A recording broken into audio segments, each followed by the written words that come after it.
Alors bonjour, vous êtes à nouveau sur le blog maindanslatterre.com et un travail pour lequel j'ai complètement flashé, c'est le travail de Joëlle Gervais. Et elle va nous répondre à la question, vous savez la question que je pose régulièrement, c'est comment la créativité entre dans ta vie, Joëlle? Alors c'est un processus assez long en fait, c'est comme un chemin. Moi je me raconte beaucoup d'histoires quand je travaille et ça passe par le visuel. Donc le visuel il peut être dans des instants où je suis en salon, où je vois des gens, des attitudes. Hier par exemple j'ai vu un monsieur qui tenait un chien, c'est très simple, qui tenait un chien dans les bras et je lui ai dit bon bah vous c'est terminé pour vous, vous allez passer en état de sculpture.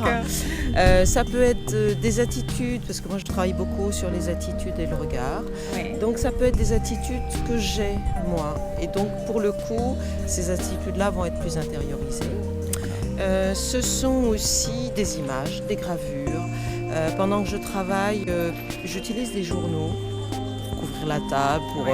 Et si je vois des photos, même mauvaises, qui peuvent déclencher un désir de pièce en fait, c'est ça l'histoire. Désir de pièce, c'est beau. C'est-à-dire que le visuel, l'œil, le regard va déclencher chez moi peut-être une émotion, mais un espèce de petit déclic que moi j'appelle le désir de réaliser une pièce, le désir d'être dans le travail et surtout le plaisir et le désir de créer, de procréer en fait, l'idée est là quoi. Donc il faut que j'aime l'idée de la pièce pour pouvoir me mettre au travail.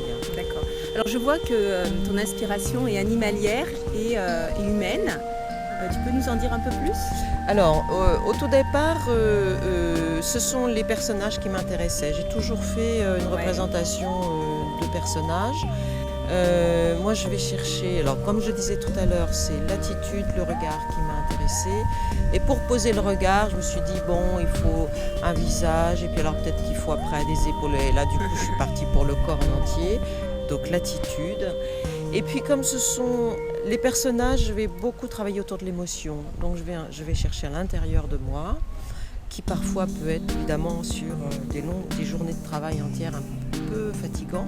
J'ai éprouvé le besoin de me créer une récréation. Et là pour le coup, je suis partie du côté de l'animalier, mais du côté de l'enfance aussi. C'était plus léger pour toi ? C'était plus léger, même si par la suite ça devient aussi compliqué que les personnages, on ne se refait pas. Et puis c'est vrai que j'ai travaillé pendant très longtemps avec les enfants dans des ateliers d'art plastique.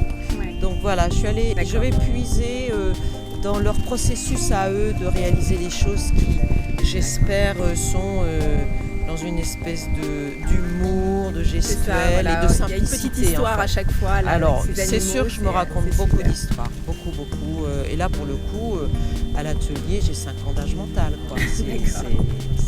Ok, mais écoutez, si comme Joëlle, le fait de vous raconter des histoires, ça va vous permettre de créer, suivez-la et regardez bien son travail, il est magnifique. Merci Joëlle. Je vous en prie. J'espère que cette vidéo vous a plu. Retrouvez-moi très bientôt sur le blog maindanslatterre.com pour d'autres interviews d'artistes. Sentez-vous libre également de télécharger mon livre Réussir ma première sculpture facilement. C'est juste en dessous de la vidéo. Et puis, si vous l'avez aimé, n'hésitez pas à liker. À très bientôt.